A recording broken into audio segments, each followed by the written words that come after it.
Hey, it's Chris Miles. You probably know me from the Rise Network and new on Music Row. Decided to try something a little different here. My buddy Annivar over here and I have known each other for quite some time. And We have? Well, I thought we did. Maybe. Oh, did we? Oh, no, Like we a just week met ago, yesterday, Chris, right? come Yeah, on. okay, my bad. We Anyway, met a week ago. we met a week ago, and we decided that, you know what? We like movies. Like, that's our big thing. We love movies. So we were talking about movies, and we're like, you know what? We should record this banter. So Yeah. that's what we're doing. We're recording the banter. So I'm Chris. I'm Annivar. And this is Cheesy Cheesy Popcorn. Popcorn. Welcome to the show. We've got a lot to cover.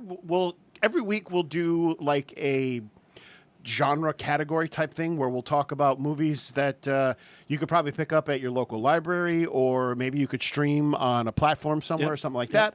But then that'll be the main part of the show.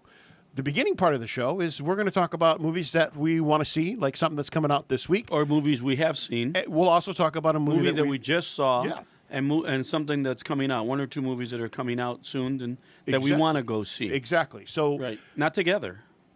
but that could be fun. It might be. You know, you leave the arm up, right? That's anyway, true. Now you kind of get a sense and a feel for the way our minds work and stuff like that as well, too. Obviously, we're just joking. But the thing we're not joking about is we both want to see Fantastic Four this week. Yeah, we do. We do want to see Fantastic Four. I'm anxious to see it. I'm a big Marvel fan. I'm a big DC fan. I love comics. I love special effects. And, you know, I grew up, the first movie like this that I would have seen, probably The Blob with Steve McQueen way back in the 50s. Okay. And the special effects were nothing. I mean, just a big piece of Jell-O coming through a movie theater. So to see what they do now, and from, just so you guys know, I worked at ABC Television for 10 years as a video producer, produced a number of documentaries. I'm also a stand-up comedian and a songwriter. So I have some background in this. It's not like I'm coming to this blind. And Chris, of course, on radio, he's got a show called, what's your show called? New I watch on it all the Music time. Row right here. New on Music Yeah, Row. you watch it all the time. You don't I even know watch the it all the title. time. Anyway. So we have some credentials, but we're going to put those aside. We just want to tell you, why maybe you might want to listen to us. But we both love movies. I love movies to the detriment of my marriage sometimes, because I end up doing movie quotes, which pisses my wife off greatly. Especially when our kids were small, we'd do movie quotes around the dinner table, and she didn't know a lot of them, so she would literally get up and go to another room. Yikes. When we started that. But so we love movies, and we thought because we're both kind of wild and crazy guys from Saturday Night Live fame, we thought you guys would enjoy us talking. I don't think we're gonna critique so much as just point out some things. Like we might have an episode of characters or actors that we thought were miscast in certain movies. I have my number one, but I'm gonna leave that for later on. But we did just both see Superman. We did. So Yeah. we should talk about... Not 'cause together, we have by the way. Not just together. so you know, yes. But we do have different feelings about that. And I'll let you start first so you can get your minute in. We do. Yeah, my 1 minute. This is all I got. So start the timer right now. He's got 19. I got 1, by the way. Anyway, yeah, so Superman. Great movie. I thought it was good. But the thing that I have a problem with is it was too much. There were 5 bad guys in the movie for Superman to kind of take down. And maybe I'm off by a number. I don't remember. But James Gunn directed it. And if you have seen his other movies, more importantly, if you've seen the 3 Guardians of the Galaxy movies, you know that James Gunn likes a lot of characters. So that's kind of what you got here. You got a lot of characters. Some of them made no sense unless you have a little bit of comic history and you know something about some of the Justice Leagues, like the Justice League America, the Justice League Europe, all that West Coast, all that kind of stuff. So I know what he's trying to do. He's trying to set up one of the Justice Leagues. I hate Guy Gardner, by the way. I'm sorry. I'm just going to say it. Never liked him. Couldn't stand him as a character. He's probably, to me, he's one of the worst Green Lanterns. And I'm sorry you're gonna hate me for it, but I can't stand him. I'm a Hal Jordan fan. Always have been. And some of the other Green Lanterns aren't that bad as well. Ryan Reynolds did a good job as Green Lantern. Horrible. I liked him as Green Lantern. Really? You didn't like him? Really? Oh God, it was horrible. So what would you rate Superman? 1 to 10. I'm going to be on the nice side, though, because the movie was entertaining. It was enjoyable. To say something good about it, you finally got to see Superman emotionally, right? Like, I'm thinking back by Christopher Reeve, right? Oh, I'm over my minute. But anyway, I'm thinking back by Christopher Reeve. Christopher Reeve had layers of emotion. You didn't get that from the last 2 Supermen. and now you got it again. So Yeah. that's the cool part. I just feel like it was a lot of hype, and the movie's good. Don't get me wrong. I just feel like I wanted something more, and what I want is I want a new Justice League. That's what I want. What were Okay. your thoughts of the movie? Well, the question was, on a scale of 1 to 10, what would you rate it? Well, I was kind of. The number never came out. Well, because I was avoiding that. I'd give it a 7 out of 10. I mean, I'm being All right. nice. 7's good. Now, I would give it an 8. Yeah. I would give it an Probably 8. more And like I a agree with you 6. on a lot of what you're saying. I thought the Lois Superman relationship was really like, it might as well have been Sleepless in Seattle at those points. And it was, I mean, there wasn't a cornier scene in a movie ever than when they're kissing and he takes her up in the air in the building, which is like, come on, really, the city's falling apart and he's taking a moment to go kiss Lois Lane. I didn't care for that, but I thought that it was quick pace. It kept you interested. There were really no slow moments except when he's sitting Yeah. on the bench with his dad, which was kind of goofy too. And I agree with you. Christopher Reeve, for me, you know, I'm 70 now, so the original Reeves, and I can't think of his name off the George Reeves, #1 Superman, because I grew up with the black and white show. Right. Then Chris, and then you know you can put him in after that Which- in any order you want. Did but you catch the homage to the Golden Era Superman with this costume and stuff, by the way? I did. Okay, so that was I the did, cool and thing. I kind of I like Crypto. Crypto was a huge, that was a big surprise and a really nice surprise, in fact. It's about time he's got some screen time. I'll say Right. that much. And I like that they made him a regular dog. You know, I Yeah. thought that was pretty cool. So I'd give it an 8. I Okay. wouldn't put it at the top of my list of. I mean, Endgame to me is still #1 in Marvel movies. Okay. I don't know that they're going to top Endgame. That just was so amazing. If they Although do- Spider-Man No Way Out was good too. If they do Secret Wars right, I think they will. But we'll talk about that. We'll when talk we get about to that when it comes up. In Yeah. the meantime, Fantastic Four's coming out. Absolutely. Looking forward to that. I'm really looking forward to that. It's interesting that they set up in the promos. They're setting up does the baby have superpowers? Right. It kind of an homage to The Incredibles, Yeah. right? In a way. In a little bit, I Yeah. kind of saw that. Like, oh, okay, I get what they're going here. Except in the comics, they set that up as well too. I So- understand that. Oh, my Chris. bad. Okay, I'm sorry. It's not my 1 minute. I'm Go not a ahead. child. I'm about the height of a child because my Well- 11-year-old grandson's my height. So we'll let you know what we think about Fantastic Four once we go see it. Yes, absolutely. But we're not telling you not to go see Superman, by the way. I think you should No. go see it. It was a really good movie. If you're into DC and Superman and all that, effects were great.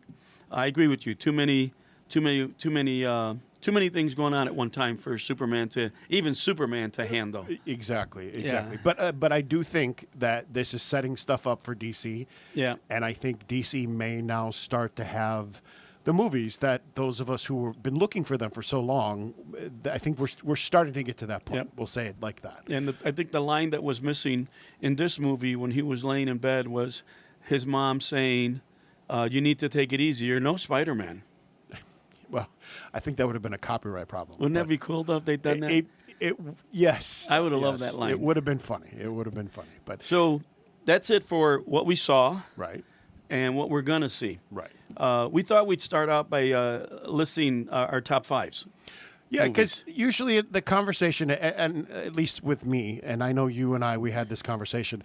I think the way that movie people relate to each other is the first question you ask once you find out somebody's a movie fan, you're like, so what's your top 5?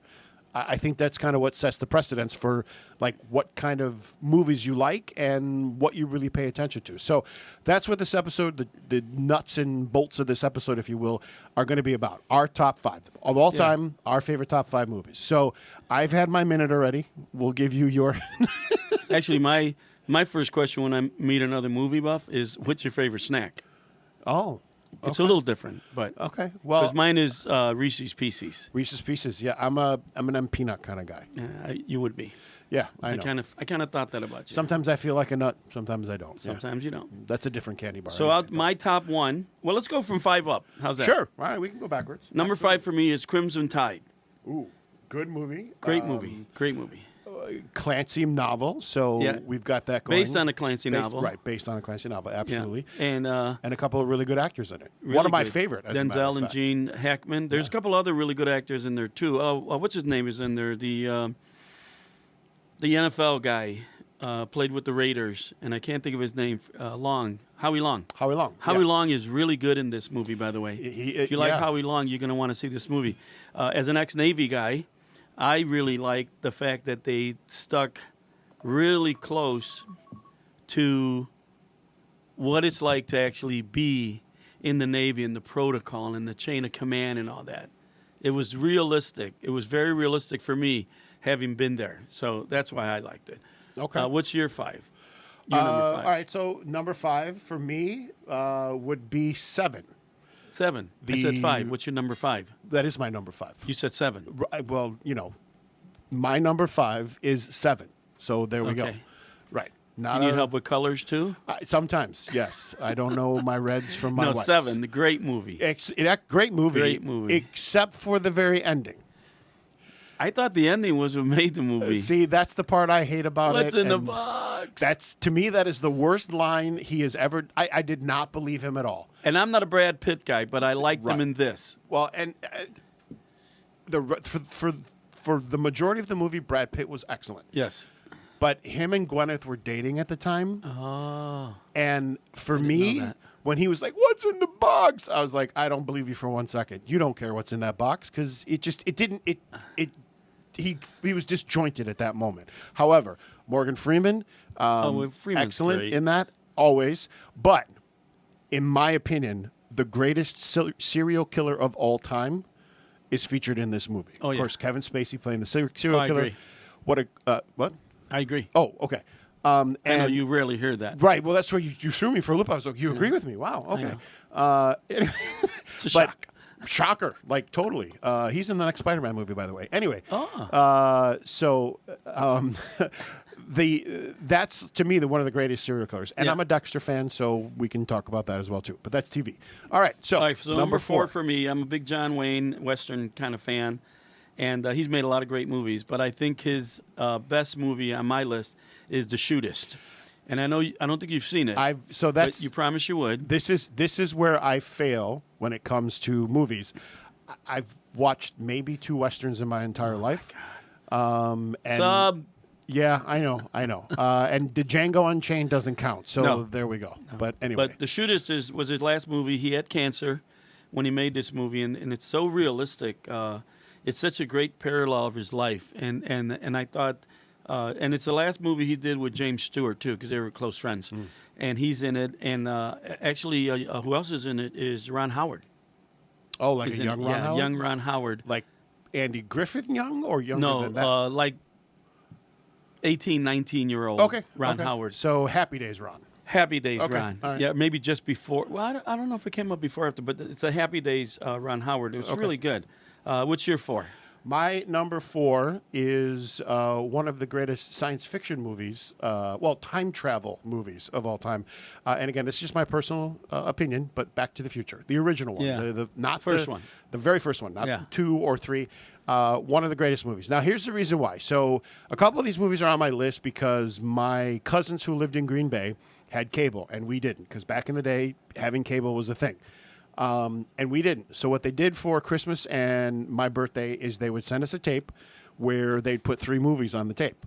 And they'd record something off of HBO or whatever they had at the time. So this was one of the movies that was on the tape. Now, I happened to see this movie at a drive-in first before that. The movie after that was 16 Candles. And at 10 years old, what a bad movie to see for the second movie. But anyway, that's why I was in the back seat. I digress. So, a great movie all around. Probably one of the greatest lines, in my personal opinion, from a movie. 1.21 gigawatts. What are we going to get that kind of electricity? Like, just, I love that. Like, Chris Lloyd, just absolutely amazing. It's a great movie. It's got a warm feel to it as well. Yeah. And my favorite country band took a song of theirs and made a video parody of the movie. So there's that as well, Old Dominion. So there you go. Well, this is how you know it was a great movie. There's an homage to it, obviously, in Endgame. Yes, there is. There is. Absolutely. When you get a movie like Endgame and it pays tribute to Back to the Future, you know it's a great movie. Exactly. Okay, number 3, another one that you haven't seen, because I really didn't know you weren't into Westerns, or I wouldn't have agreed to do this show. Yeah, well, is a movie with Paul Newman. It's maybe a lot of people don't know this movie, but if you don't, look it up. It's a terrific Western called Hombre.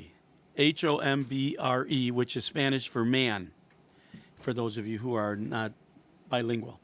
Anyway, it's a terrific movie for a couple of reasons. Paul Newman plays a terrific role in it. It's well written. It's beautifully photographed.